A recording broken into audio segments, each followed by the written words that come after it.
کیونکہ جنرل عاصم منیر کہتا ہے کہ اگر میں نے خان صاحب کے ساتھ مذاکرات صحیح طریقے کے ساتھ مکمل نہ کیے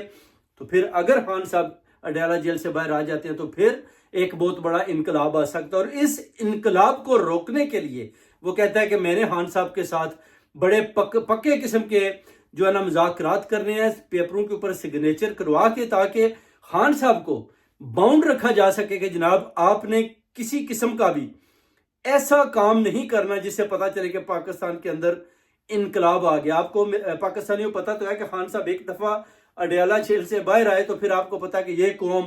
کیسے باہر نکلے گی، دنیا کی کوئی طاقت ان کو نہ روک سکتی ہے نہ روک پائے گی۔ عوام کو، قوم کو صرف اور صرف انتظار ہے تو وہ صرف ہے عمران خان کا۔ خان ایک دفعہ باہر آ جائے، اس کے بعد آپ دیکھیں گے کہ لوگوں کو یہ سٹاپ کر ہی نہیں سکتے، روک ہی نہیں سکتے، کسی صورت نہیں روک سکتے، چاہے آپ جتنے